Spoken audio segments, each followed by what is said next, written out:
Good evening. My name is Tina Sursted. I'm a proud member of the League of Women Voters, Dakota County, and I would like to welcome you to the ISD 196 School Board Candidate Forum this evening. This event is being broadcasted and recorded via Zoom.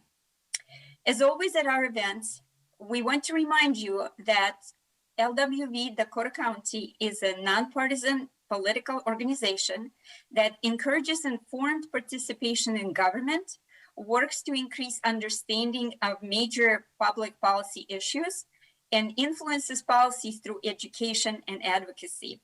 We never endorse parties or candidates. And now, please let me introduce our moderator, Andrew Olson. Andrew is a trained moderator, an attorney, and an active member of League of Women Voters, Dakota County.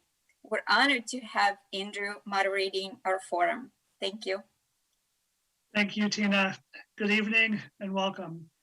We wish to thank the candidates, our timekeeper, and the City of Apple Valley for helping us run this forum. The League of Women Voters does not endorse candidates for office, and the views expressed tonight are those of the candidates and not the League. The format for tonight is this. The candidates will have 2 minutes for their opening statements. The candidates will then have 90 seconds to respond to each question. The order in which candidates answer questions will rotate so that each has an opportunity to respond in a different order. All questions submitted by email were reviewed and edited by a committee of League members. Due to time constraints, not all questions will be used, and questions have been edited and combined as needed. Candidates, when your time is running out, our timekeeper, Lynn Lewis, will hold up a yellow 15-second warning card and then a red stop card when your time is up. We ask the candidates to respect these time limits. Candidates will have 2 minutes at the end of the forum for a closing statement. The forum will conclude at approximately 9:45 p.m. The election for positions on the ISD 196 School Board is for 3 positions. A total of 16 candidates will appear on the ballot, and all were invited to participate in tonight's forum. Due to the large number of candidates, we divided them into 2 groups, with one group immediately following the other. 2 candidates, Bart Colson and Teresa Mackey, declined to participate in this forum. Kaya Ziegler, Rebecca Girock, and Jessica Turner withdrew from the race prior to tonight's forum. The remaining 13 candidates were randomly divided into 2 groups. The candidates in Group 2 are Graig Angrimson, Kim Bauer, Kayla Hauser, Curtis Henry, Jacob Rylander, and John Schaefer. Each candidate will now have 2 minutes to make an opening statement. The order for opening statements is Angrimson, Bauer, Hauser, Henry, Rylander, and Schaefer. Graig Angrimson, please go ahead. Okay, thank you very much, Andrew. Hello, residents of Independent School District 196. My name is Graig Angrimson, one of the incumbent candidates running for re-election. I have lived in the 196 area for 29 years. I have a wife, Gail, and a daughter, Rachel, who is a teacher of 1st grade in our district. I have been involved as a volunteer for many of those years in various schools, and I have loved being on the school board, continuing our rich tradition. I have been on the following committees in my first term: legislative, budget, curriculum, wellness, and equity in education. I have done many things on my first term on the board. I was one of the main drivers for the installation of our 4 new turf stadium fields for our major high schools. They were pretty dangerous, and that's something I'm very proud of. I helped with the acquisition of our new property in East Rosemont on Akron and Bon Air, an area that is growing fast, and it's a great location for a new elementary school in the future. We also hired a new director of equity, Virgil Jones. It's a new position, along with more CFAs, cultural family advocates. These 2 moves will help improve our equity initiatives that we put in place. I made sure that the monies from the recent levy were used for what they were passed for: reduce class size, improve technology, reinstate things previously cut, like after school busing was one of the main things. I also helped us hire more teachers of color to more closely mirror our student population, since we have a 33% diverse population of students. That students like seeing teachers that look like them. And I also started a career program. It's a pathway for the graduates who choose to not go to college, want to get into the trades. I've opened many doors, put many of our seniors into apprentice programs using my contacts in the labor industry. As many of you know, I am one of the board that will always return emails or calls. I have talked to many of you. I am your voice. You put me there. I am there to answer your questions, and I'm always available to discuss questions that you have. I continue to do that, and I hope you continue to reach out. Thank you very much, Andrew.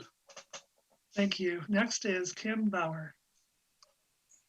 Thank you and good evening. I am a wife of 12 years and a mother of 2 elementary age kids. And we moved to Apple Valley 6 years ago, just knowing that this was a really desirable district.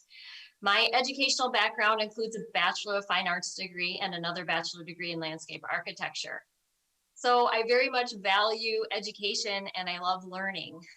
Professionally, I started at an engineering firm where I did do both residential and commercial landscape design. And I have moved more into small business. And I'm currently at the top 2% as a sales director in my company. In addition to being creative, I'm also an active athlete. So the district's AAA philosophy of academics, art, and athletics is something that I value and support.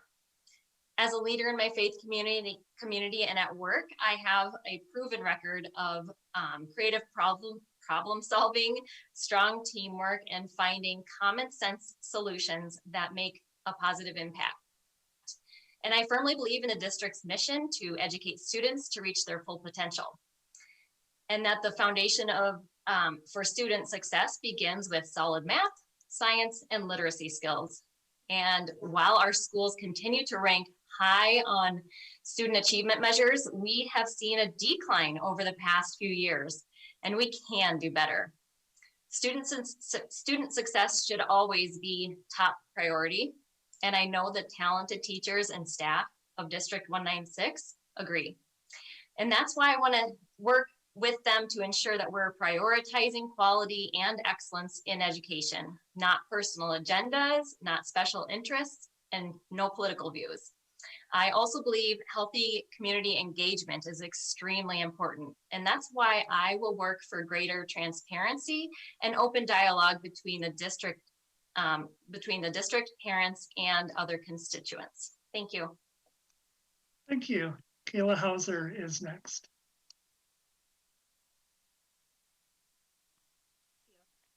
Hello, my name is Kayla Hauser.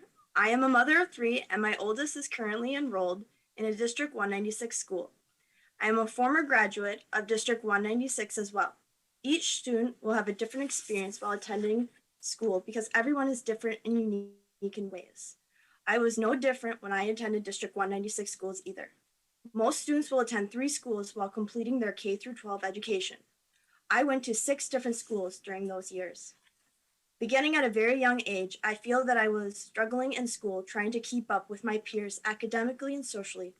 I noticed firsthand that our educational system was not set up to address students like me, which were struggling to keep up. I was an average student, but I could have used a little additional support to assist me in learning, retaining and applying what was being taught.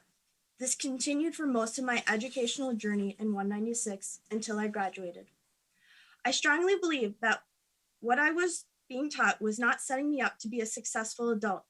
The skills I needed as a successful and independent young adult was missing from my education. I continued my education after high school graduation by attending Dakota County Technical College for early childhood youth and development. When I was becoming a mother at 19, I wished that my educational structure established my K-12 students like myself would have more strong knowledge for living independently with my new home and family.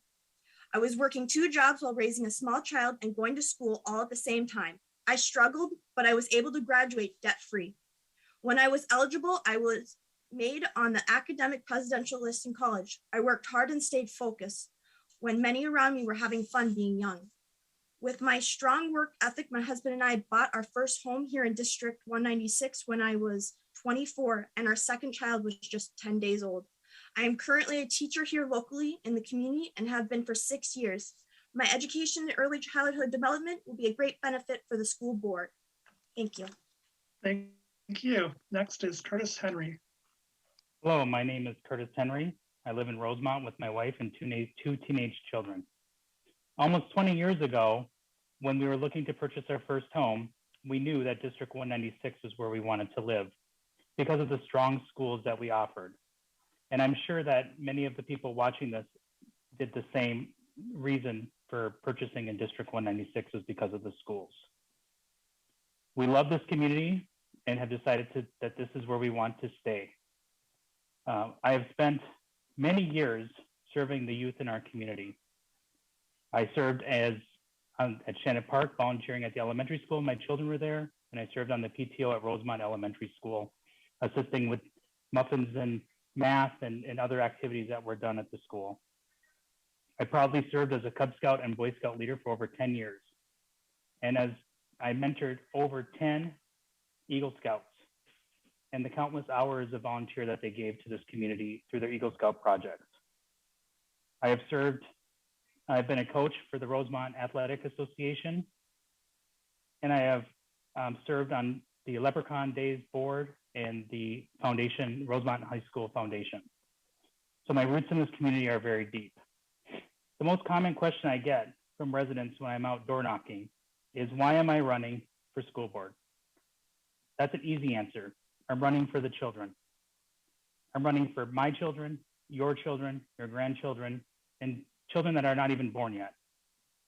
My life journey has taught me that access to a high quality education can significantly change the trajectory of your life. I'm also running because I feel that the current board members have forgotten their primary responsibility for being the voice of the residents of District 196. We need to seek out new, innovative ways to close the achievement gap.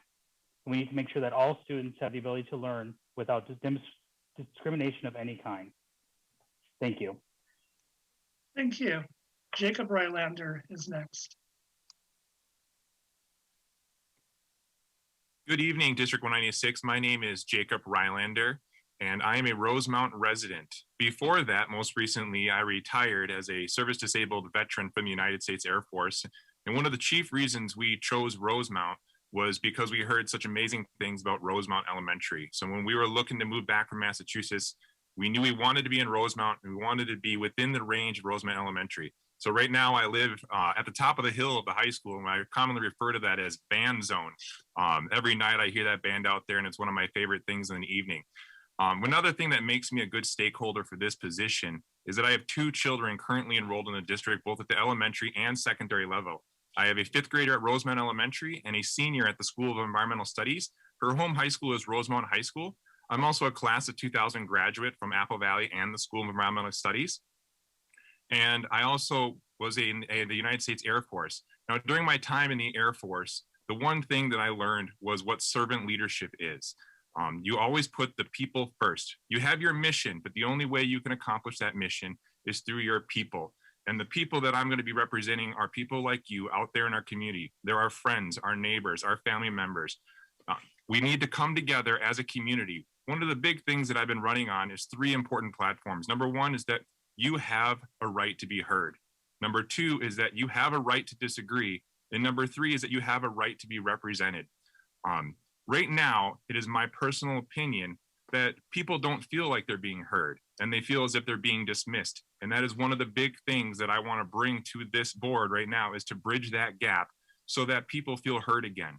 I believe that people are okay with disagreeing on certain subjects, but they're not okay with being dismissed. And that's where we are right now. One of the big things that I think is an advantage that we're doing right now is the listening sessions. I attended the first listening session. One of the nice things about that is that we had an actual open dialogue. And that's what I plan to do as a servant leader, is bring dialogue and communication back to the board, along with accountability and transparency. Together, I think we can do that, but it's going to take all of us. Thank you. Your time is up. John Schaefer is next.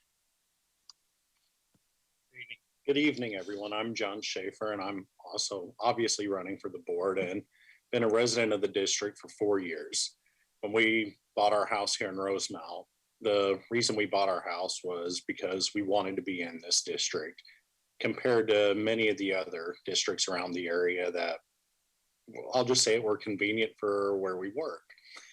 And also a added bonus is my wife. She graduated from Eastview High School as well. And I'm running now because my daughter is also a student in this district. Prior to living here, I was a teacher for the Oklahoma City Public Schools. And during this time, I was able to see firsthand just many of the inequities in public education, and just was able to see firsthand the things that I grew up with and the options I had were no longer available for students. Well, at the time, I thought it was an Oklahoma thing because they really don't value education there. I've seen here that the same things exist just from talking to teachers and talking to other stakeholders in the community. I was fortunate that I was able to go to college and graduate with a Bachelor in Sports Administration. And I've managed to find a great job here working in finance for one of the area's top employers. And I've stayed involved with the youth as I've gone on to this by serving as the Vice President of the Suburban Officials Association and Minnesota Elite Umpires, where I take it on myself to mentor youth that want to become sports official. On the side, I'm also a current collegiate and softball official, so collegiate basketball and softball official. So our youth are important to me, and I'm running for school board because I want to make a difference. I believe in our youth. I know that our youth are the most important thing. And my experience in a classroom and being around youth, I know what needs to be done to help them achieve their full potential. Thank you. Now we will proceed to questions. And candidates, you will have 90 seconds to respond to each question. The order for the first question is Henry, Schaefer, Rylander, Bauer, Hauser, and Angrimson. And here is the first question. How long have you lived in this school district? If you have children, do or did they attend the district's schools? If not, why not? If you don't have children, would you recommend the district schools to friends or family, and why or why not? And we will first start with Curtis Henry. Yeah, so I've lived in the district for 20 years. I do have 2 children. My son is a Rosemont graduate, class of 2021. My daughter is currently a junior in the Rosemont, her home high school is Rosemont High School. She is enrolled at the School of Environmental Sciences. And yes, as I'd mentioned in my opening comments, we decided to move to this district because of the schools. And they're amazing schools, amazing teachers, and I'm glad that we had the opportunity to live in this district because it definitely is one of the best districts in the state. And that's why we decided to move here. That's why I decided to stay here. And I'm glad that my children will be able to say that they graduated from a very good school district as District 196. Thank you. John Schaefer is next. I have lived in this district for 4 years, and our daughter is a kindergartner, and she does attend one of the elementary schools in the district. And from everything I have seen from this district, the people that I've met, and just the teachers I've met, the principals, all the administrators, I would absolutely recommend this district.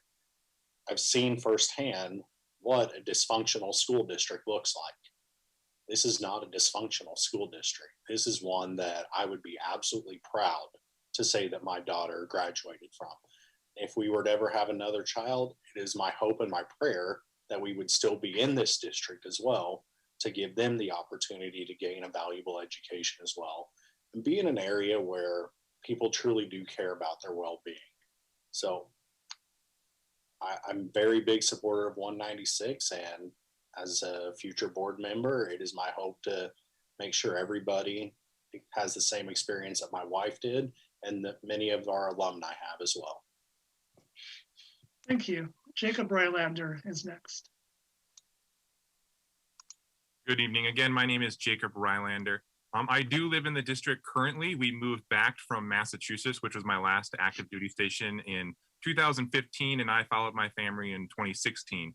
The only time I haven't actually lived in District 196 is when I was stationed in active duty or on military leave. Other than that, we've always been in Apple Valley, Eagan, or Rosemount.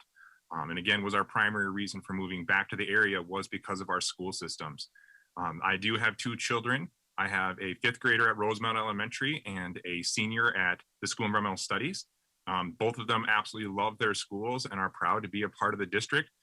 Even though my daughter attends SES, she is excited for Rosemount High School's homecoming this week, and she's all set and rocked for that. And then also, I would recommend the district, and I continue to recommend the district. There's a big debate right now for families to put their kids into private schools and so on because of all of the highly energized topics that are coming in front of school boards. I totally support parental rights to do that, but we have an amazing school district. I am personally friends with several teachers in this district, and they do an amazing job, and I stand behind them. I also had a teacher friend of mine tell me one of the things that they wanted to return to the schools was trust. And that trust starts just with community. So thank you very much. Thank you. Kim Bauer is next. Thank you. Yes, so as mentioned before, I lived in Apple Valley for 6 years. I have 2 children, 5 and 7, so a kindergartner this year and a 2nd grader. And I think it's fair to acknowledge how the mandates for the masks and the vaccines are pushing some students and families out of the public school. So if schools continue to take that approach, it's maybe an uphill challenge to get more students to attend. Some families are feeling unheard and ignored, as I've mentioned, and when trust and transparency break down between the school district and families, it encourages people to make decisions like putting their kids into a private school because parents question whether their kids will be safe in what they're being taught and how they're being taught. So acting with more transparency and building trust is key. I also think it's important to have school choice. For example, we have 5 elementary, 2 middle, and 1 high school that are magnet schools that offer different options for students.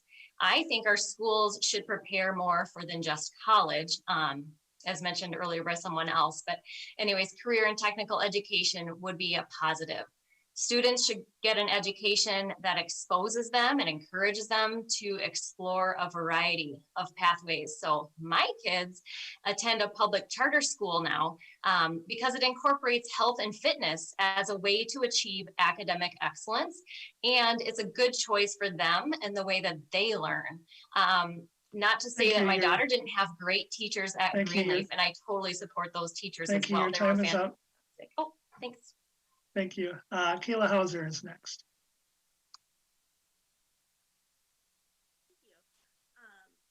I have lived in the school district my whole life. My children are now 4th generation residents of this community. They do attend, my oldest, who is 9, does attend school in the school district at this time. My middle child is 4 and my youngest is 1. I hope one day they can attend the schools in District 196, as long as the schools continue to have that parental choice. I am a big believer in that parental choice and that parents should decide what is safe, what is healthy, and the educational values and what is being brought in a child's education. As of now, I would recommend our school district to friends and family as long as the school districts continue to allow parents involved in their children's education. Thank you. Thank you. Graig Angrimson is next. Oh, thank you. I have been married for 30 years. During that first year of marriage, we shopped for schools. We wanted to be in a good district. We were going to have children. I've lived out here 29 years. And my daughter graduated in 2015 from ECU High School. She was one of the students of the year. She's done really well. And of course, I would recommend kids for our district. She went on to Mankato. She got a teaching degree. She came back and she's teaching in this district now. And that's one thing I want to do is get outreach to get some of our great students to come back here that are going on to teaching profession. And we're just starting to recognize them at ceremonies in the spring when they're going off to college to get those students that are so excellent to get them back into our district to teach. And I make school visits every Friday.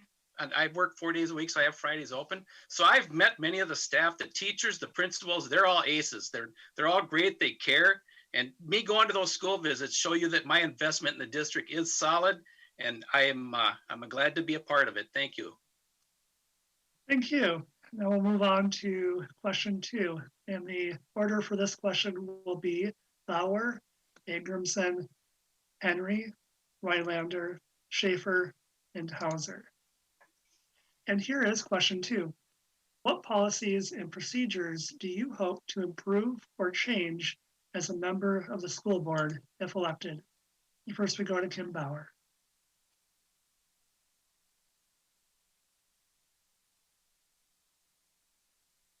Thanks. I'm just scrolling in my notes here.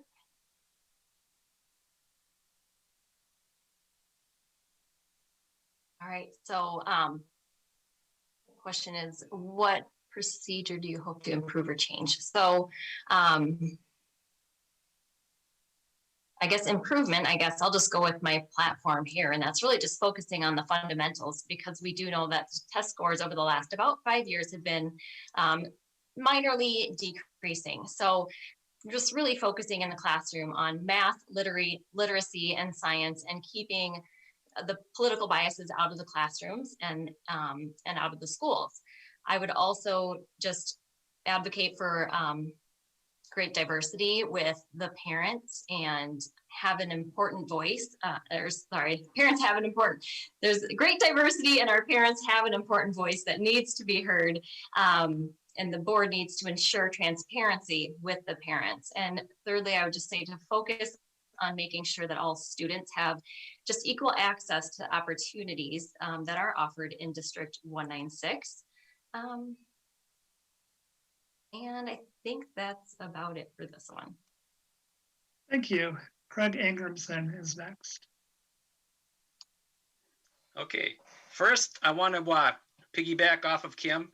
The no political bias, that's 100%. There's been way too much of that this year. And it's not just our district, it's nationwide. This isn't political. This is about students, helping them reach their full potential. So thank you, Kim, for that. And I totally agree with that part of it. The policies that I'd like to change on my next term is I'd like to have more communication. I mean, we waited till the last minute to let these parents know that we were going to put a mask mandate in. So that's why people were pulling out. They really didn't know, and they had to jump. And they would call me, and I didn't have an answer either. I'm very transparent. I talk to anybody that calls or emails me. I answer 100% of them. So I try to be transparent, but as a district, we could have maybe done a little better job there. We do the best we can in this evolving pandemic. And what we've done so far is keep our kids in the seats 5 days a week, but maybe the communication could have been a little better. And then I also would like to improve on our equity equalization, the stuff that we have out there, to help the children of color to get better access and to help get them more on board with what we're trying to do in this district. That's it. Thank you.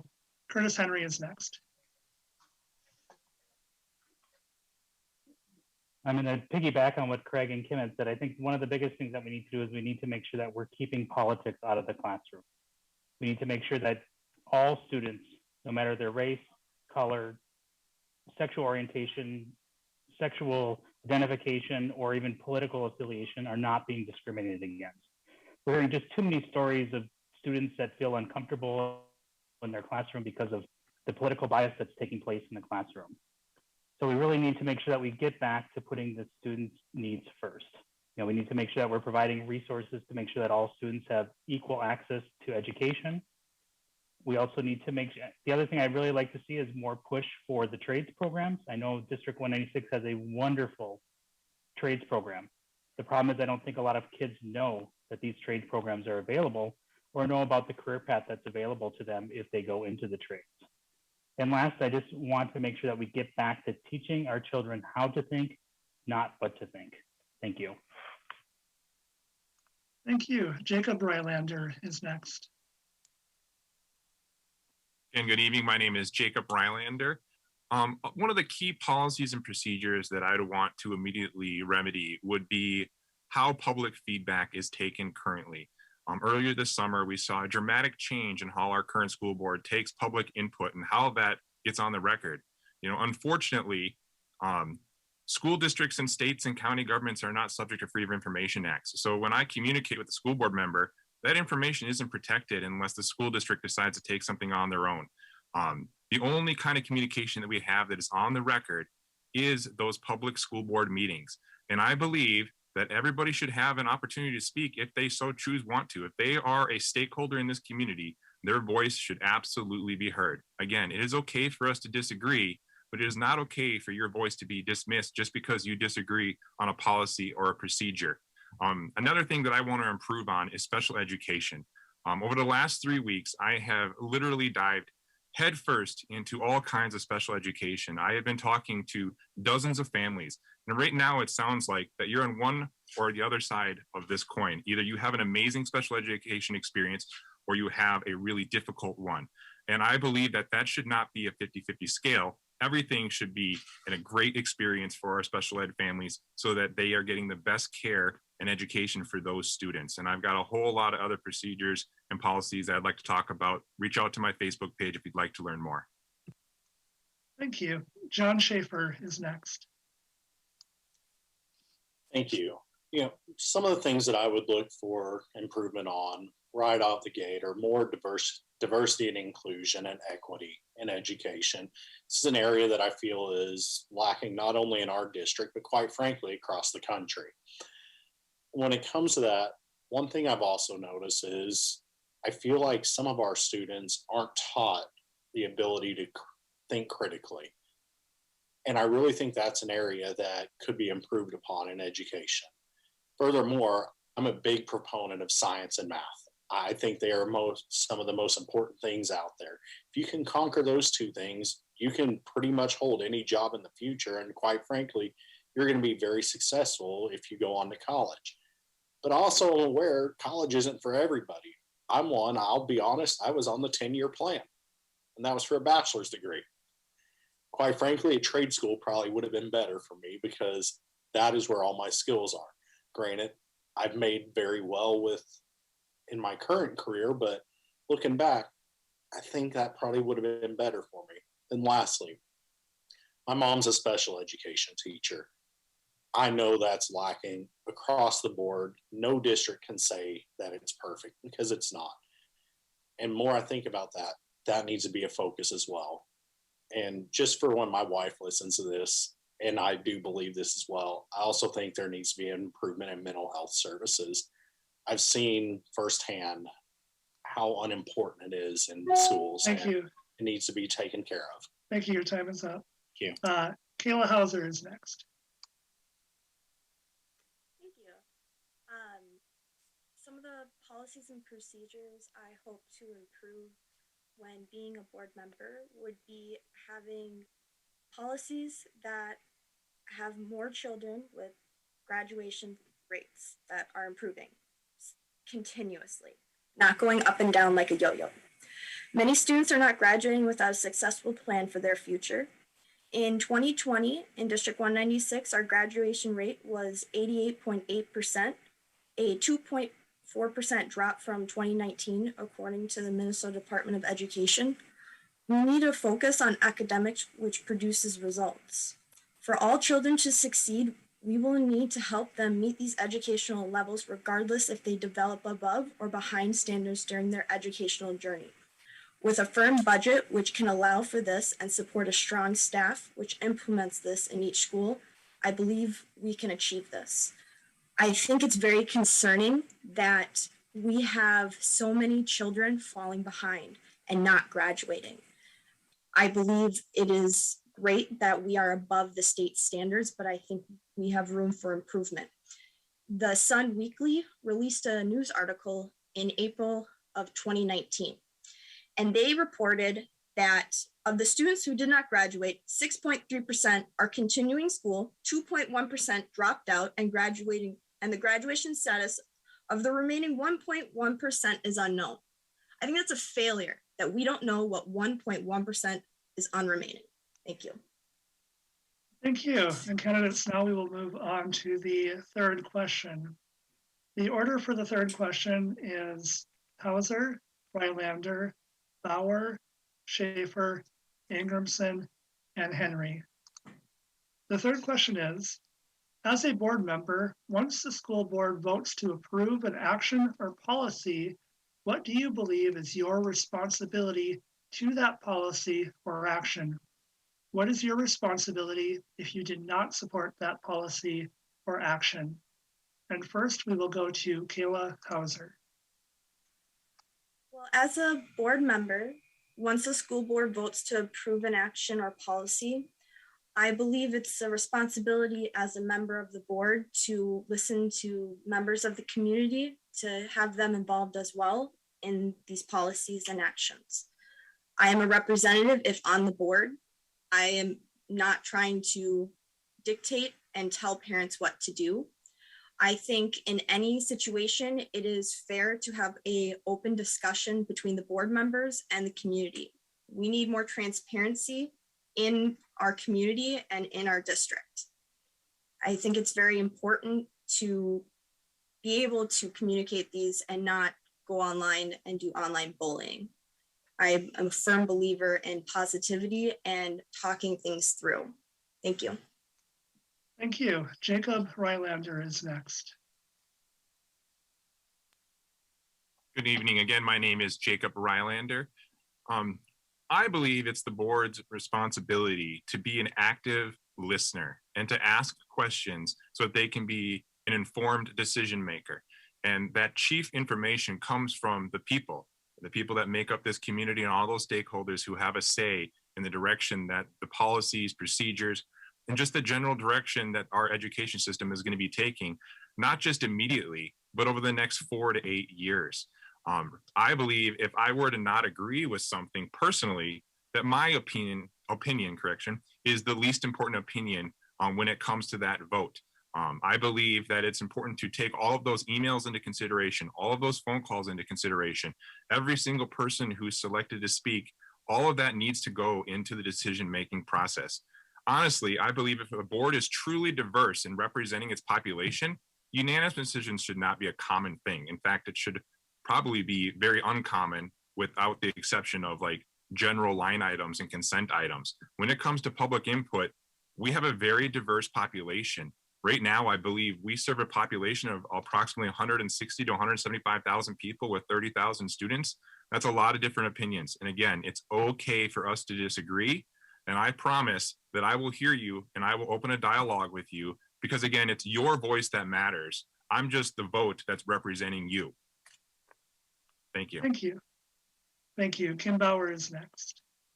Thank you. I would probably have to echo both Kayla and Jacob here a little bit, but I do believe that there's no I in team, and it is super important to have open dialogue, open communication, and teamwork, and of course, listening to the constituents to make sure that we are making the best decisions for the community and not just my own personal values or beliefs.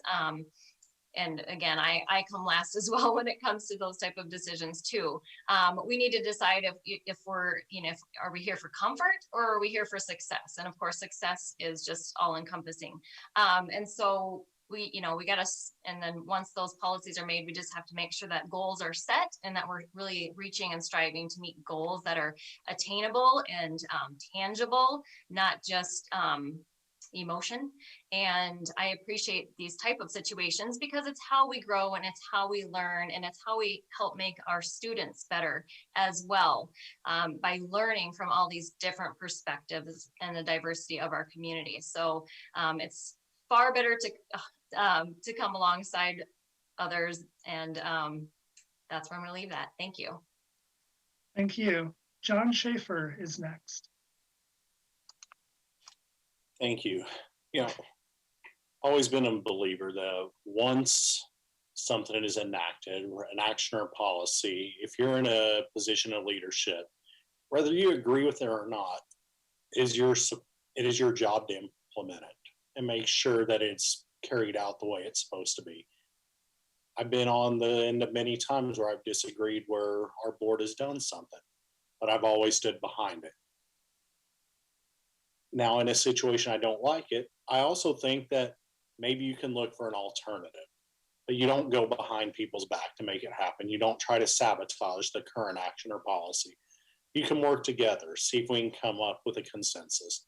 this situation, if I disagreed with something, I would express that to the rest of the board. I would talk to our stakeholders, our community members, just see what about it can we make better? Is there maybe a common ground we can come on that, you know, maybe not everybody's going to be 100% for it, but it's something that everybody could live with. Compromise can go a long way in this, but intentionally making something fail would not be something I would do. I would enact it until we came up with a better solution. Thank you. Graig Angrimson is next. Yes, this question hits pretty near and dear to me. This is something that I've dealt with as a board member for the last year and a half. People know when we're going to take action, when we have big votes coming up. They reach out to me. I have a reputation in our district, and many of you know that anybody that reaches out to me, I'll have conversation no matter what side of the issue you're on. That's how I get my information. I don't always vote with the way I want. I put all my science in it. I do the research. And for the most part, I'm trying to get everybody else's opinion, see what they would go with, or if we can make variations on our vote. So I believe that the public should have the right to talk to the school board. And then when I do vote, some of the time I was on the losing side of votes. When people ask me why I voted, I explain, I own my decision, the way I voted. I said, this is my justification. Like it or not, if you don't agree with it, you tell me why, and you tell me why it should have been different, and we can work it out. Sometimes they open my eyes for stuff. Sometimes I open their eyes. Sometimes we just agree to disagree. But I've been the one guy that's transparent, and everybody that reaches out to me, 100% of them I reach back. So that's what we should do as a board member, is be very transparent. Thank you. Thank you. Curtis Henry is next. You know, we do live in a wonderful representative republic, and if elected to the board, my bosses are the stakeholders in this district. So I will take in all the information, all the opinions, and vote according to what the majority want. And it may not be in the majority with everybody else, but it will be what the people want.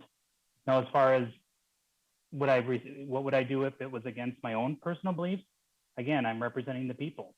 And if a policy is enacted, whether it's a 5-4 or 4-3 decision, we need to accept it and we need to move on. But it doesn't mean that we need to stop trying to see if we can change the policy slightly to fit more of the stakeholders' needs in the district. Again, I think it's a terrible situation that we're running into nowadays, is that there's a lack of civility in our political process, and that I would never attempt to sabotage or go against the will of the board in any personal forums. We need to, be a unit, because we are representing the school district and we are representing the people that live here. And it's just unproductive if we're trying to sabotage or take down a policy that had been duly voted on by the representatives. Thank you. Thank you. The order for the fourth question will be Henry, Hauser, Schaefer, Angrimson, Bauer, and Rylander. And the fourth question is, what role does equity and diversity play in public schools? Describe how you would provide quality education for a diverse student population. And again, we will start with Curtis Henry. So I believe strongly that we need to make sure that we have equality in our school districts. We need to make sure that every student, no matter where they stand, socioeconomic, race, color, has an equal opportunity to be successful in our schools. Equity really means equal results, and we can't guarantee equal results. All we can do is we can make sure that we're working very hard to provide equal opportunity to everybody. That means that we need to make sure that we're multicultural and assisting our children of color, that maybe they learn differently. We need to continue to strive to find new, innovative ways to close the achievement gap. We need to continue to push ourselves further to make sure that we can provide a very high level of education to all of our students, regardless. And without education, that is the pillar of success. Without education, the chances of poverty is much higher. So again, we need to make sure that we're providing equality to all of our students that they all have a fair chance to get a high quality education, no matter where they stand in the community. Thank you. Thank you. Kayla Hauser is next. Thank you. In District 196, I believe that every child, no matter their gender, race, ethnicity, income status, or background, deserve every opportunity to succeed. Having worked with diverse groups of children of all backgrounds, as well as my studies in early childhood youth and development, has shown me that every child learns, develops, hits stages and milestones differently. Some children may need additional assistance in getting to the same basic standards as their classmates. There will be students who require more challenging coursework. We need classes to fit all students with standards to help everyone graduate. All students deserve our support in succeeding. With this new equity approach, it is a hot subject with many in the community for the fact that it is defined differently for everybody. I believe we can do great things as long as we teach our children to believe and to judge others by their character and not their skin. We have a very diverse community in District 196, and I am very proud of that. And I hope we can continue that in years to come with the future generation of children and families. Thank you. Thank you. John Schaefer is next. On this topic, it's very easy, and I see it all the time. People confuse equality and equity. And to be clear, equality is making sure that everyone's treated the same exact way. Equity is making sure everybody's provided with what they need to succeed. So with that being said, with equity and diversity, it starts off with self-awareness. The classroom needs to be self-aware of this. And then we get on to classroom norms. We need to promote inclusion and openness. I know for some, it comes easier than others. And I know for some, it may be difficult, and that's okay as long as we try. But then our teaching also needs to be relevant to this. We need to ensure that our kids are educated in a way where they're taught about equity and diversity. And lastly, for this to really succeed, it takes community involvement. Without community involvement, it's just going to go right out the window the second they leave school. So this can be done, but I personally feel this is one of the most important things that can be done in a school. Thank you. Graig Angrimson is next. Thank you very much. That's a good question. It's the hot topic right now. Well, one of them. The one thing it plays a really big part. Being the parent of my daughter was international adoption from Ecuador, Hispanic. So I've grown up with seeing the equity and diversity struggles that she's dealt with. And now being a teacher, I'm learning from her the struggles that she's passing it on to her kids. And she's being a really good role model. So we do need more teachers of color. That's the main thing. We have like 5-6% of our teachers that are teacher of color. Our population is like 33%. So there's something out of whack. Their kids come to school. One of my daughter's kids said, it's great to see a teacher that looks like me. And it makes them so easy to learn because they can relate and she can adjust her schedule. She can adjust her curriculum to talk one-on-one with these kids. And it's better communication. And that's what we need is better communication. And one of the things that I've been trying to do since we hired our new director of equity and inclusion, Virgil Jones, he came up through the ranks. He was up over at Apple Valley High School as a vice principal. He's a great advocate, and he's got his staff with him of Culture Family Advocates, and they're doing a great job. And I want to continue on to give him the tools that he needs to make things happen in our district, so everybody has the same right to reach their same potential, whether it be books, speakers coming into the classes, or anything that's going to help them as far as that. And then thank you. Your time is up, Mr. Okay. Angrimson. Thank you. Thank you. Kim Bauer is next. Thank you. So as discussed already, equity is a widely used term and it can be interpreted differently. So if it's being used as code for critical race theory or so-called social justice, I'm skeptical of it. The district has increasingly put resources into initiatives that seem well-intentioned, without much evidence of improving outcomes. We need to refocus on fundamentals, making sure that students have tools to succeed in school and in life. So if by equity, we mean providing resources to accommodate students who struggle for a variety of reasons, whether it's dyslexia, ADHD, autism, mental health issues, or groups of students with lower levels of achievement, I support all the options that we currently have in place to help students learn and thrive, such as IEPs, ESL programs, cultural family advocates, intramural sports, tutors, parent volunteers, etc. I think that the district should be applauded for the vast and impressive range of resources that we have to help students succeed. But we also need to hold high standards for all students and make sure that we're also supporting those who excel, not just those in need. And I want to make sure that all students are given what they need to reach their highest potential. So as Craig mentioned, we can do things like communicate with and coordinate with our Equity Advisor Council already in place. And my time's up. Thank you. Thank you. Jacob Rylander is next. Again, my name is Jacob Rylander. So I used to work for the school district during the 2019-2020 school year and the 2020-21 school year.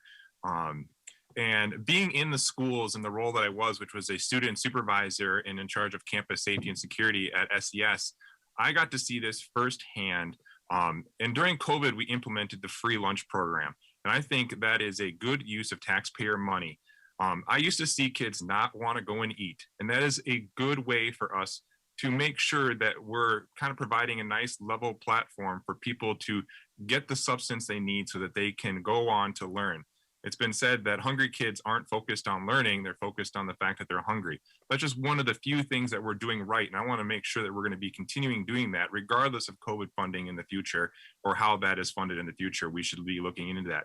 When it comes to diversity and providing a quality education, I think it comes down to simply educating these kids to be good critical thinkers. By focusing on reading and comprehension and math, an educated student is going to be able to use those critical thinking skills to be able to see what's being presented in front of them so that they can make smart, personally educated decisions based on the world around them. And again, it is our job to teach these kids how to think, not what to think. And I also believe that people find whatever it is they're looking for. I don't like focusing all the things that divide us. We should be really looking for all the things that we're doing right and uniting us so that we can continue to grow. Thank you so much. Thank you. The order for the fifth question is Schaefer, Rylander, Angrimson, Hauser, Henry, and Bauer.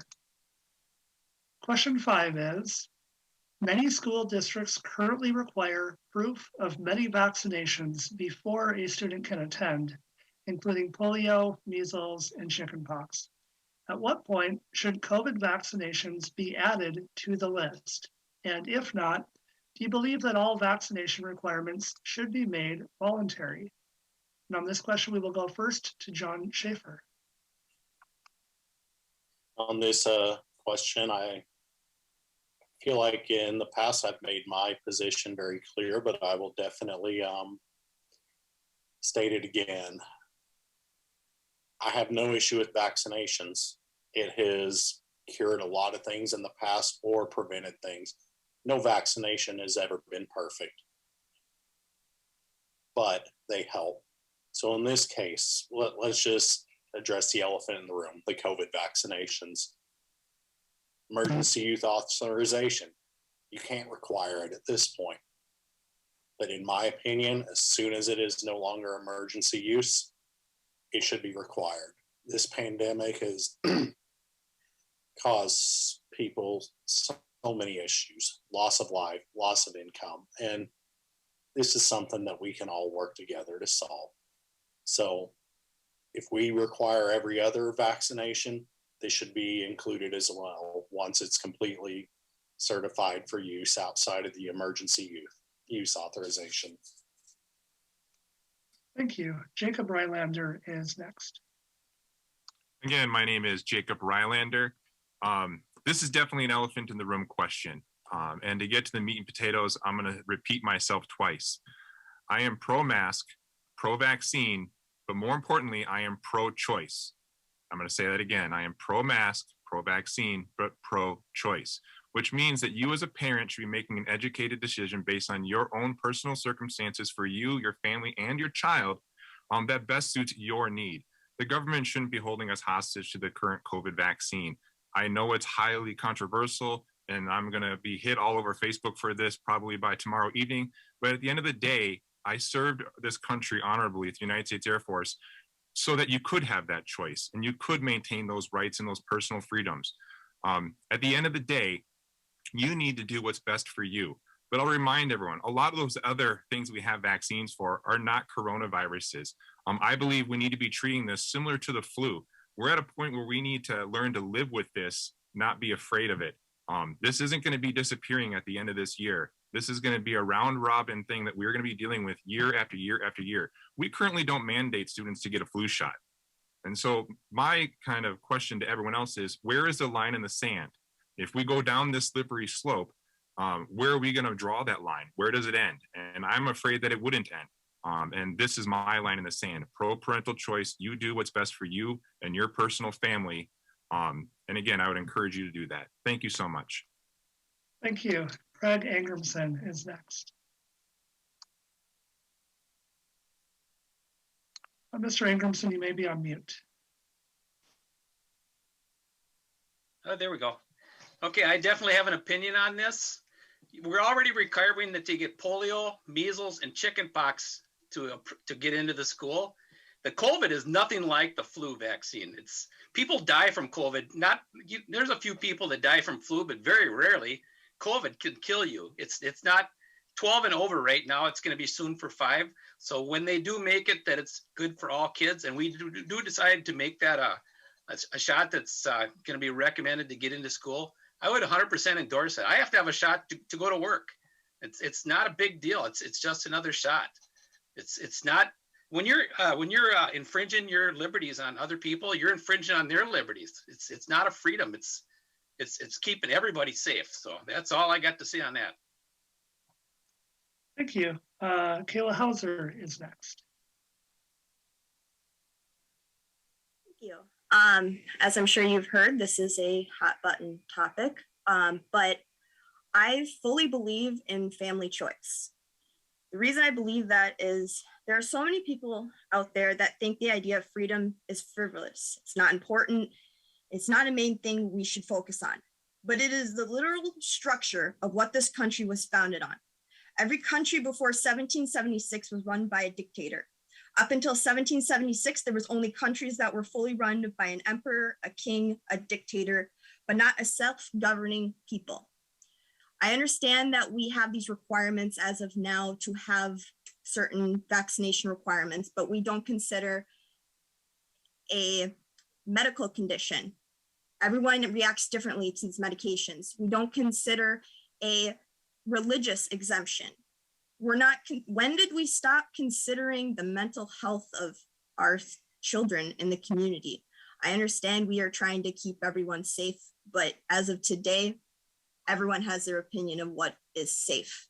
I believe a parent should decide what is safe for their child, and we should all respect that choice of what a parent decides. Thank you. Thank you. Curtis Henry is next. Yes, again, this is one of the hottest topics going around school boards across the state, across the country. Just for clarification, these vaccinations that are listed here for polio, measles, and chickenpox, there's still a myriad of exemptions that are available to parents and families, whether for religious region or personal exemptions. So they are not mandatory to attend school right now. Now, I have no issues with the vaccine. I support those that get vaccinated, but my issue is I would not support mandating vaccines for COVID in our schools. And the primary reason is to avoid litigation. There was a famous Supreme Court case, Brown versus the Board of Education. In many schools that have been requiring the COVID vaccine, they're allowing children the opportunity to go distance. And as we all learned last year and the year before, that distance does not equal in-person learning. And so I would not support requiring a vaccine because I don't want to open the school to litigation on the terms of religious freedom and other freedom that's going to happen. It'll be interesting to see, as these cases move to the courts, ultimately if this is going to be found legal or not in this country. Thank you. Kim Bauer is next. Thanks. I think that the science is not settled on this yet. Do we follow the science to mask up, or do we follow, I think as Kayla mentioned, there's increased mental health, depression, breathing, suicide issues.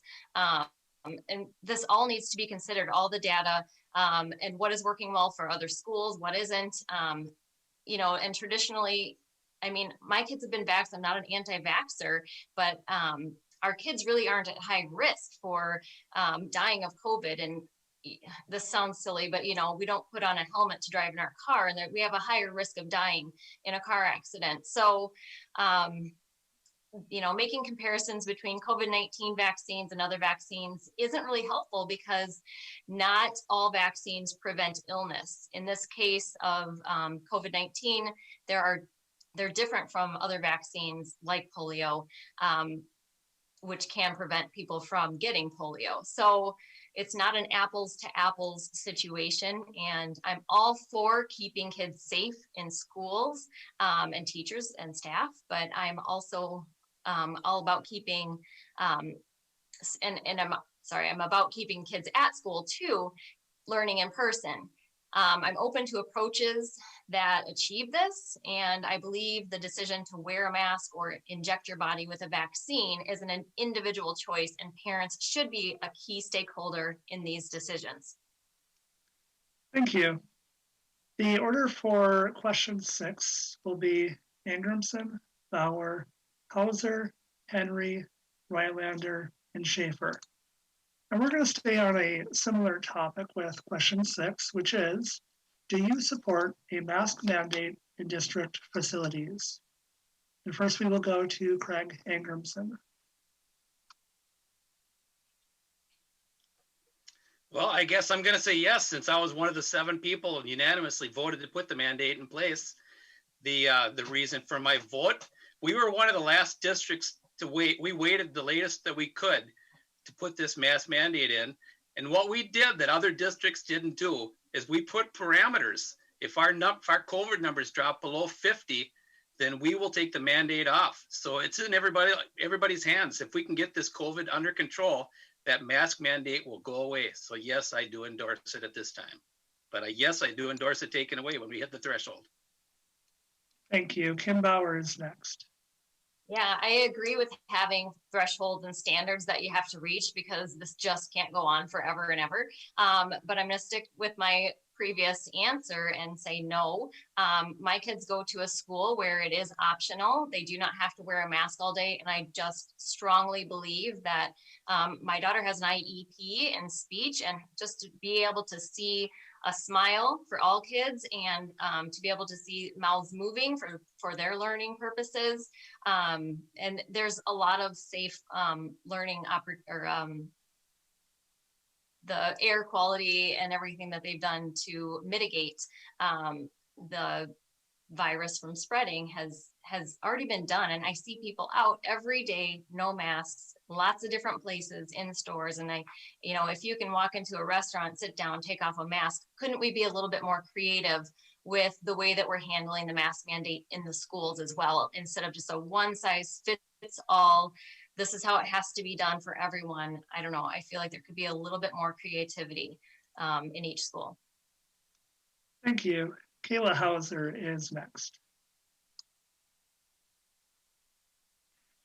Thank you. When it comes to mandates, I believe the board will always find a new reason to use that power and hold that power.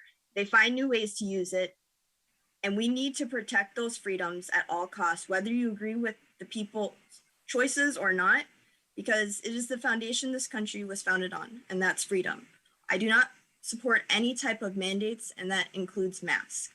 I believe that if a parent believes their child will be safer at school wearing one, that is that parent's choice to send their child to school. It is not the school's policies today to be mask police and to force your child and to glue it on their face, but they encourage it. They strongly encourage you to wear it in school and at all times of the day. I think it sends a very wrong message to the community that they wear masks all day, but then can gather at a football game with hundreds of their classmates, no social distancing whatsoever, smiles on their faces and enjoying themselves, not a care in the world. If it was so important, why is the school not putting in their budget for N95 masks for all students at all times and giving out multiples to every student? Why are they requiring you to provide your own? I think it is an issue that needs to be addressed more, but I do not believe in any type of mandates at all. It's a parental choice that is important. Thank you. Thank you. Curtis Henry is next. Well, the biggest thing that I want to make sure is that we keep our kids in the building. As we learn from distance learning, too many kids fall through the cracks. But the issue with the mask mandate at all levels is challenging. We have a lot of children on IEPs with sensory issues that are unable to wear the mask, but yet are still forced to wear the mask. We have potential delays of education from children not being able to learn from their teachers and from facial expressions. We also have the fact that many of the kids have never seen their teachers' faces, and the teachers have never seen their faces. It's a challenging issue. Again, we need to make sure that we're making decisions based on the science. Are masks going to protect our children? Maybe. Science is still, out.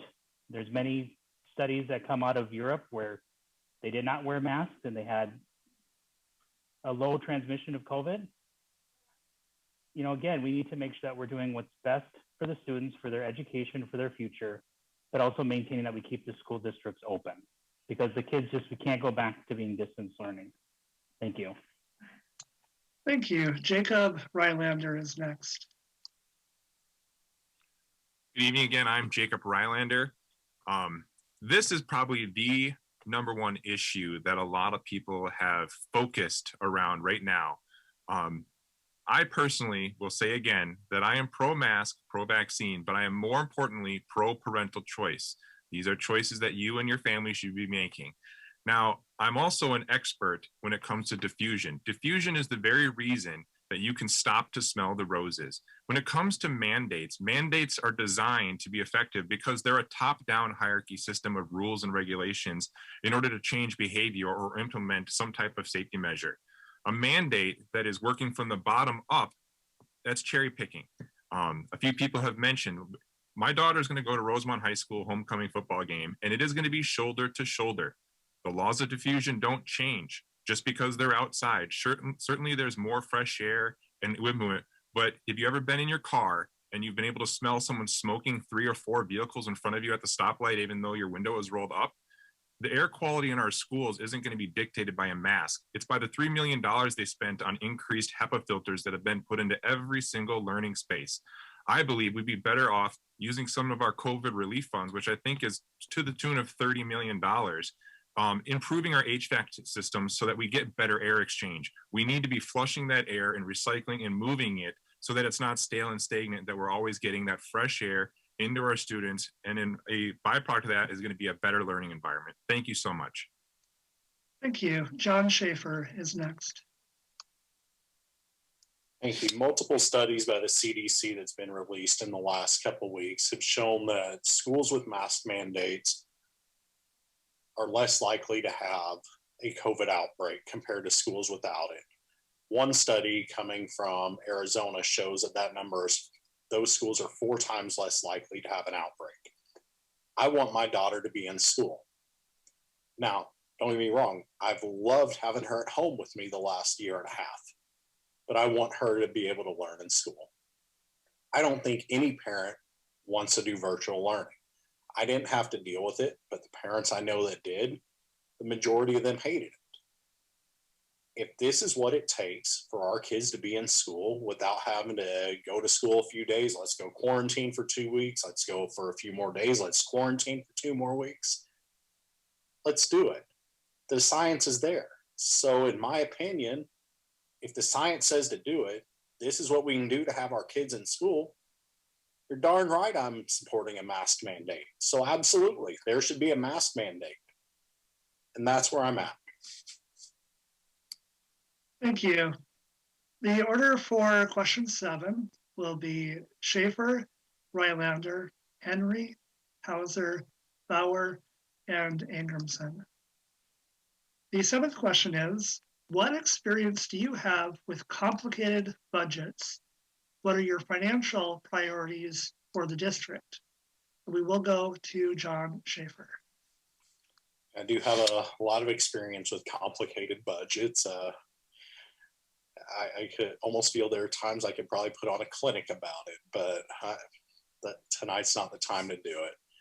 When it comes to the financial priorities for the district, my number one priority is ensuring that the money is there to make sure that our students get a quality education. I do not believe that a school should have to choose between art, PE, music. I was privileged to go to a school where I got PE 5 days a week. I got art once a week. I got music once a week. Now we're in a situation, some schools, you can have PE once a week, and maybe you can have art once a week for one quarter, and then the next one's music. All of these are important for the development of a child. Why should we have to pick and choose? Let's give them a well-rounded education, including all these things. So in my opinion, let's cut to it. Let's make sure that we can fund it all. I mean, I love sports. I absolutely love sports. But if it means that, maybe we have to use a uniform for one more year to ensure we have something, fine. Or maybe we hold off on an upgrade for a couple more years, fine. Let's make sure the education of our kids are first. Thank you. Jacob Rylander is next. Thank you again. My name is Jacob Rylander. I'm currently the sitting vice chair for the School Environmental Studies Education Foundation. We manage a budget of about $450,000. Now that is really tiny compared to the school district budget, but those principles and philosophies are the same, and regardless of whatever budget you're working with. I learned from a really good commander of mine in the past that it is our duty, especially as civil servants, to be responsible with taxpayer funds. That money is a sign of trust. When a levy gets passed, that is the community saying that we trust you to be fiscally responsible with these monies so that we can better our community and better our education system. Right now, my understanding, and I could be wrong, so I'll correct myself later on if I need to, that the budget, there's some areas where the money can be moved. I don't believe funds that are dedicated for, say, athletics or education should be kind of shell gamed. I believe if we have this budget, we need to operate within that budget. And if we need more money, we should ask for more money. That starts with transparency. I believe the best way to understanding a budget is to ask questions. I am not a financial major. I am a military police officer and a fire investigator, but I can ask a lot of questions. If I don't understand something, I'm gonna ask the question so that I can make an informed, educated decision, so that I do understand that line item and that I do understand where that money is going. And that way I can report it back to you and tell you that we are using your money responsibly. Thank you so much. Thank you. Curtis Henry is next. So in my day job, I'm responsible for approximately $30 million in revenue to my company and a several $million budget. So I've had to learn how to work within complicated aspects of corporate finance. I do have an MBA from the University of St. Thomas, so I have done the accounting classes, even though I don't remember too much from them. But and also just on a micro scale, I've managed the budget for a Boy Scout troop and the Cub Scout pack. It's not millions of dollars like the school budget is, but you have to work within your means and stay within your means. Now, as far as financial priorities, we need to make sure that we have full transparency and of where our funds are going and what they're being spent on. We need to make sure that we are very responsible with our precious taxpayer dollars, because they are entrusting us with close to 40% of their property tax to make sure that we're using it well. Now, I was very happy to see that the district Superintendent Krieger on Monday reported that the District 196 does a very good job of making sure that we get as many of those tax dollars to the student. And we need to make sure that that continues to be a priority, that we're getting cutting as much waste as we can out of administrative things to make sure that we're funding our teachers and all the supplies that they need to be able to make sure that we can have successful school. Thank you. Thank you. Kayla Hauser is next. Thank you. I have some experience when balancing a complicated budget, but I am young and willing to learn and very inquisitive. I love to ask questions and I'm not afraid to ask for help when I don't understand. I think it's a good idea to set a good example for our kids to ask questions when they don't understand and not feel scared to be judged if they don't know the answer. Some of the priorities for the financial priorities for the district I would strongly believe in is ones that produces results and ensure our children have success after graduation. I don't believe we should view our students as a number in a budget, but be preparing them for the future. We should have more classes that are setting them up for that with skills and knowledge and not just repetitive work and answering a questionnaire, but really thinking. And if many of the classrooms are eliminating paper and going more digital, where is that money then going? And how is it being distributed across the district? I think we need more transparency, and being on the school board, I know I would do that and have more transparency on the board to the community. Thank you. Thank you. Kim Bauer is next. Thanks. I agree with most of what I'm hearing here, and I would maybe need to go to John's course if he's teaching one. However, I have run a successful business for over 15 years, and I work with over 60 women to manage their business as well. So I have plenty of education, at least on a smaller scale, on how to manage a budget. So I feel pretty confident in that. And of course, we talked earlier about there's no I in team. And so, there's 7 people on the board, so we can all work within our strengths and hopefully teach each other along the way where we have our weaknesses. But just really focusing on the curriculum of math, reading, and science, making sure that that's well funded so that we have strong readers. Reading by 3rd grade is super important to me. And I don't have to get into that detail, and also bringing in volunteers. I am a huge advocate for bringing in volunteers and people from the community that can maybe fill some of those roles where our budget is being spent. And I think that we need to be really transparent with where our funding is going as well, because I'm not 100% sure. And I know there's a lot of different ways that we receive money as a school district. And I just want to make sure that we're transparent with where the money is being used so that we can best utilize it. Thank you. Thank you. Graig Angrimson is next. Okay. Well, my experience with budgets, in 2015, I chaired the all-night party for Eastview, $40,000 budget to send the kids off to a good experience. I actually started the 501c3. They used to use the Touchdown Club for their charity tax deductible. I started that, and that was my way of leaving that behind. Since I've been on the school board with our $360 million budget, I've been on the budget committee for the last 4 years. So I see all the numbers before it even gets presented to the board.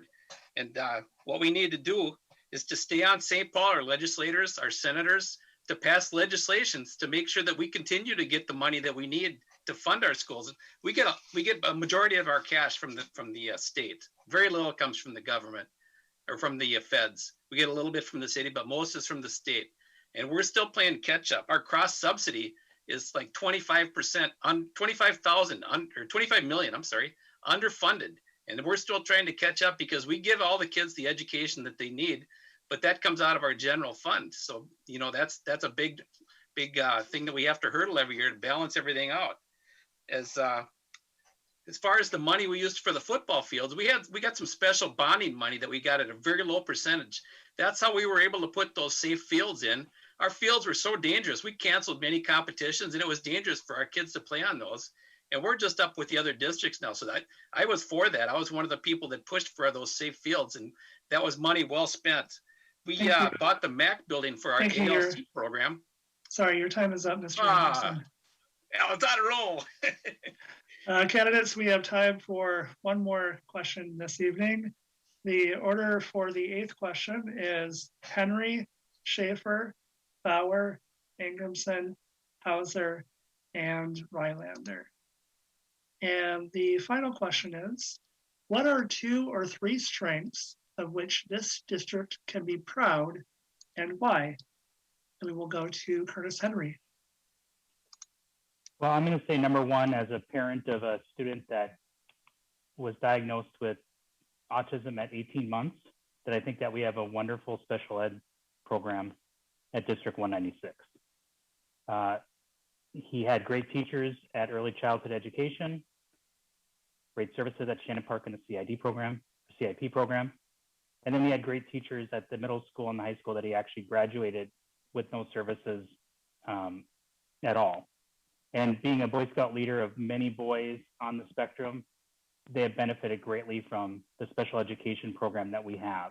And so we need to continue to make sure that that is a program that we continue to help those children to overcome their challenges. The other thing that I'm learning is that we have a great trades program. Unfortunately, I don't think it's well known. I mean, we have a welding program that classes were canceled at Rosemont High School this year because of lack of kids signing up. And as I started to dive in, I was amazed by the number of programs that we have. And the trades are a great opportunity for kids to get high-paying careers right out of high school. And so we need to make sure that we're letting the kids know and making sure that they're aware of it. Because I don't think a lot of kids know that these are things that are available at our school, and a great opportunity to them for avoiding high-paid four-year college education to be able to get a career that's going to put them on financial success for the rest of their life. Thank you. Thank you. John Schaefer is next. I was on mute. When I think of the strengths of this district, the first one I think of is the quality of our teachers. I have family, well, my wife's family, there are a few teachers in the district, and they are wonderful teachers. Some of her closest friends are teachers, and their parents are teachers. They are all wonderful. If we had teachers like them across the whole country, we would have an awesome education system in this country. I think our quality of teachers is just a model for success. Another thing I think of when it comes to strengths of this district, it's just the people in general. The people in this area want what's best. Not every district has the support that this district has from the stakeholders. I mean, that's awesome. With that, you can succeed. And then the last one right here, I'm just gonna say it. Just the publicity we got this last summer during the Olympics in this district. I lost track of how many athletes came out of 196, but it seemed every time you turn around, it's like, oh, Eagan, oh, Apple Valley. And it's just, what better show of strength right there than showing that we have great academics, but we also have great athletes as well. And when you look at that, this is an awesome district, and I'm proud to live in it. And as I've said, I hope and pray that our kids, or our daughter, that is in this district up until she goes to college. Thank you. Your time is up, Mr. Schaefer. Kim Bauer is next. Thanks. So as I mentioned in my opening, we have a destination district, and I think that's something to be super proud of. I mean, I know that's why I moved here, and probably many of the people on the screen tonight and the viewers. And like you mentioned, John, the AAA philosophy with our great athletes, and I know I've sat in on school board meetings. I know my kids are little, so I haven't had that great experience yet, but just seeing all the students that come through for academics and athletics is really something to be proud of in this district. And just that we provide great accommodations for, as Curtis Henry said, for students who do need a little extra support in the classroom. And I know that my daughter's teachers were amazing. So I know that we have great teachers and staff. Everyone I've come into contact within this district have been excellent.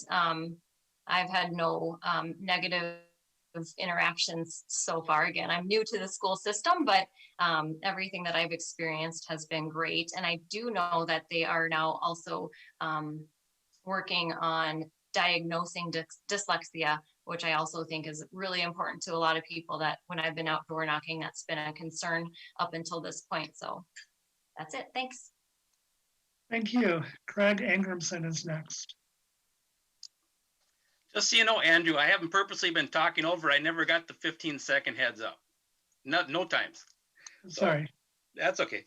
So yeah, one of our strengths, our best strength, we have nationwide people come here for our special ed. It's heads and tails above everybody else in the country, and people come here. So like Kim said, it is a destination district.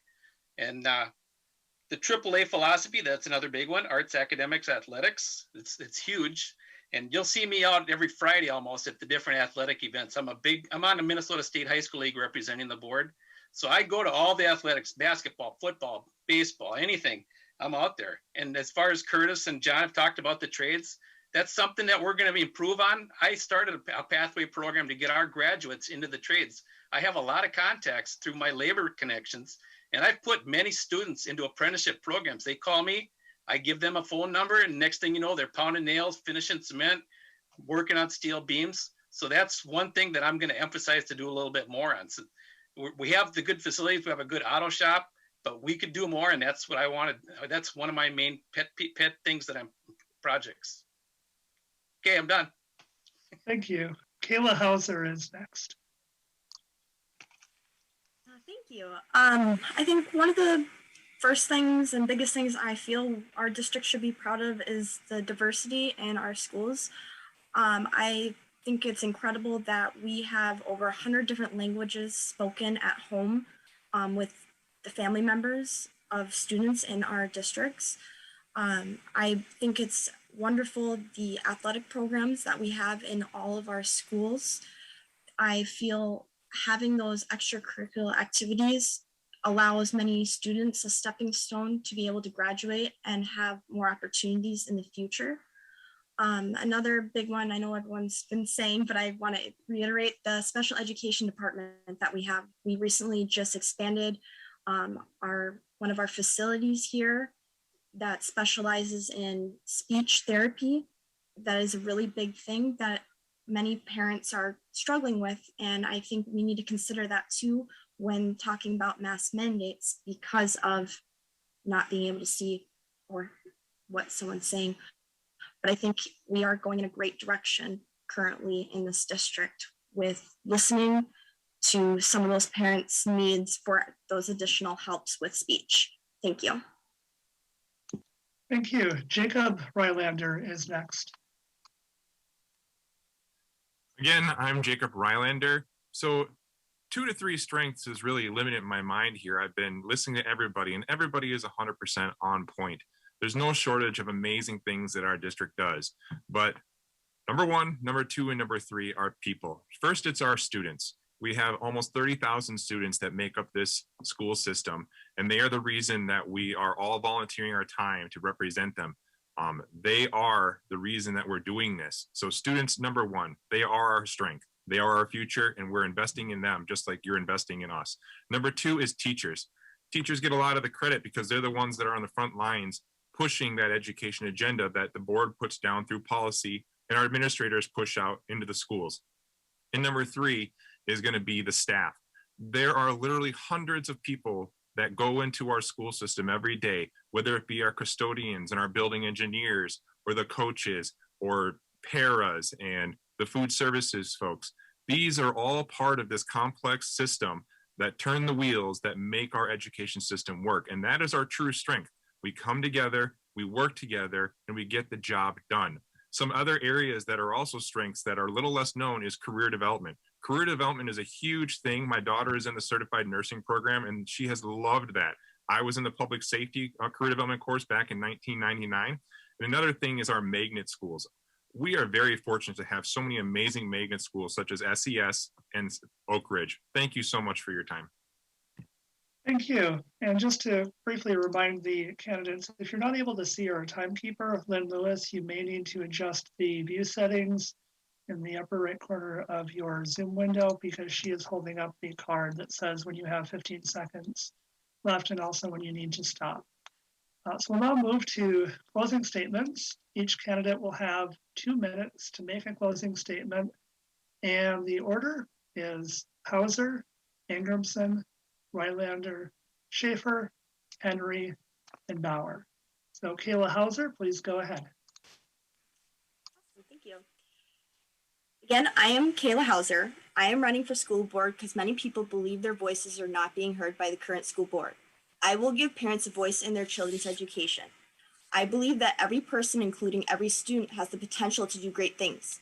We need to provide them the tools to become their very best. To access that potential, all of our children need to be in an environment of encouragement and integrity, not fear and or anxiety.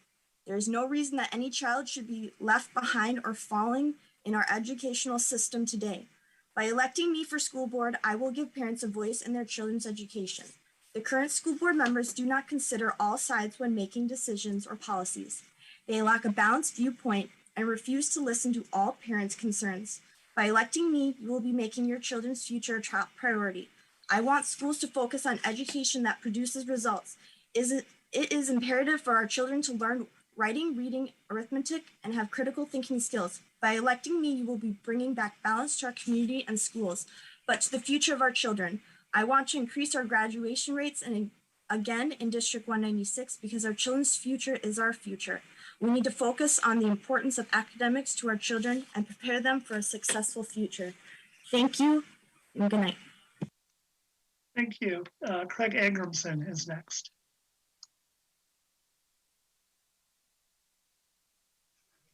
Okay, first I want to thank the League of Women Voters for hosting this event. It's always a great thing. It's very informative. People really get the knowledge. I hope people viewing this forum will make an informed decision and not just listen to 5 or 10 people that seem like they have all the power. Make your own decision. Make your voice count. During the last 4 years serving on the 196 board, I've been tasked with many important issues. I've been involved in the purchase of a new building for our ALC Alternative Learning Center and property in East Rosemont as a potential site to build a new school, which is needed in that area as the population is growing. I advocated successfully for our 4 new high schools to build turf fields. We passed a huge levy with your help to reduce class size, improve technology, and reinstall things that were previously cut. I was involved in being on the budget committee on the allocation of these funds and through the board. One of my best things I've done is started a pathway program to allow me for our students a route to get a job in the trades industry. I placed many grads in apprentice programs. I was recently elected to be a delegate on MSBA, Minnesota School Boards Association. So all these resolutions that our district and other people are making, I can work to get those passed. And finally, I helped through this pandemic, which now has our students in school 5 days a week. These are hard decisions, but I have shown the ability to work the problem and find the best solution to help our students reach their full potential. I have a reputation as the one board member who answers all emails and calls. You know, your opinions matter to me. Folks, tell me this is a quality that tell me this is a quality that they really appreciate. I hope you will let me continue to serve as your board member. Thank you, and I'm asking for your vote on November 2nd. Again, I am Graig Angrimson, and I'm asking for your vote to re-elect me. Thank you. Thank you. Jacob Rylander is next.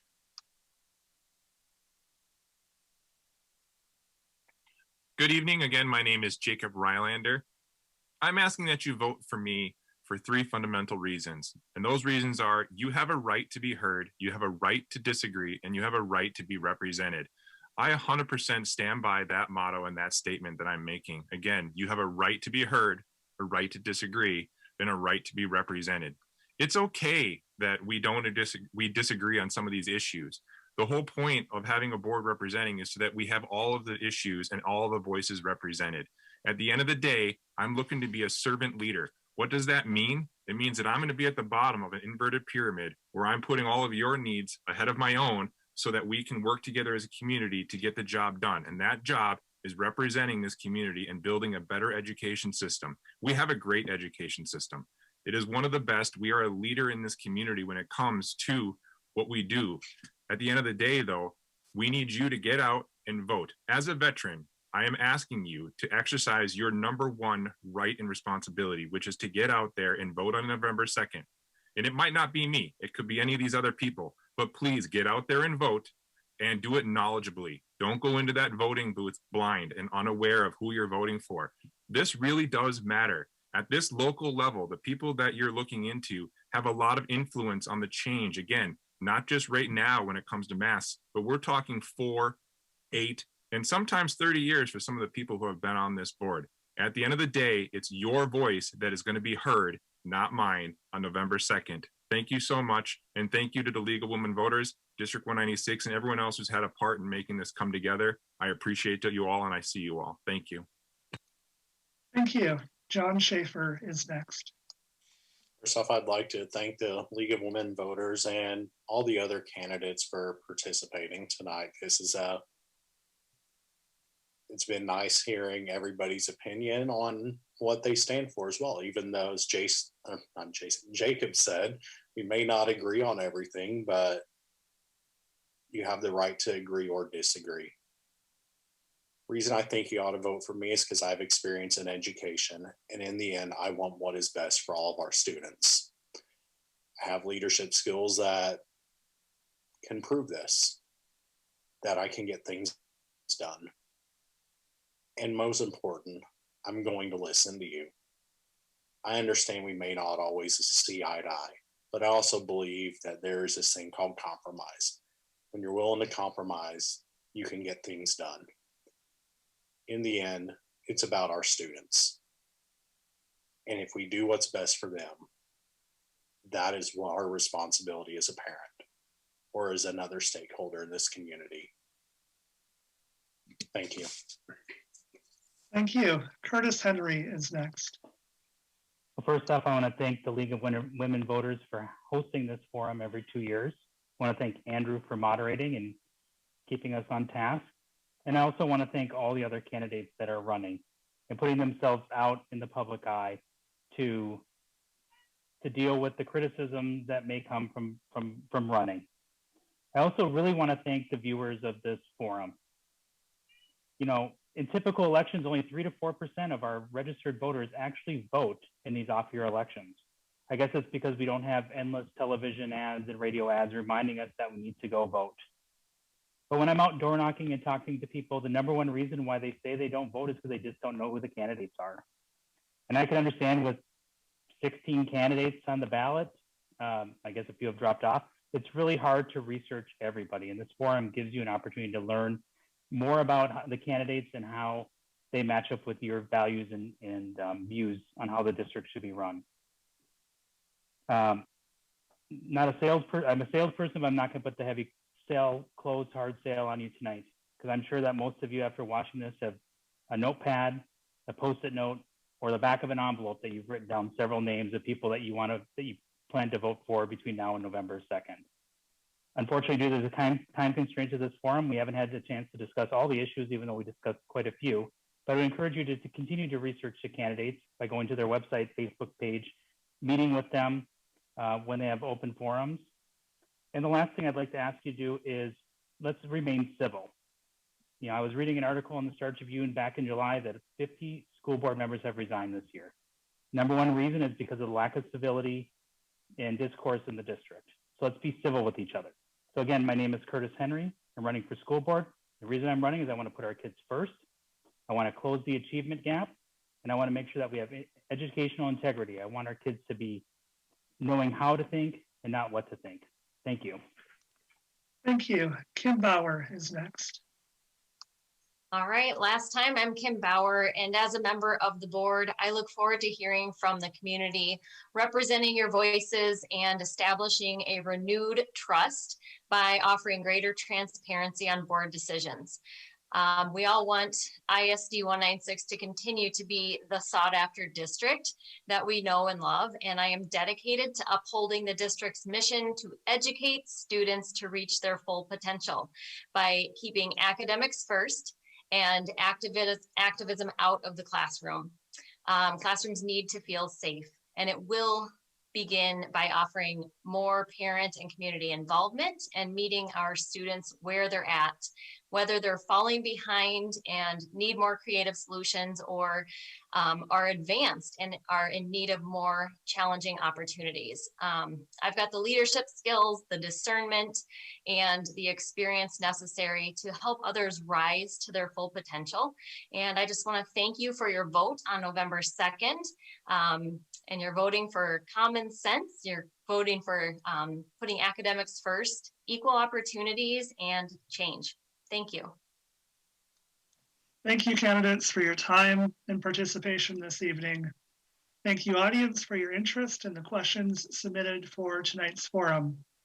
Thank you to the City of Apple Valley for your technical expertise and the video production services for this forum.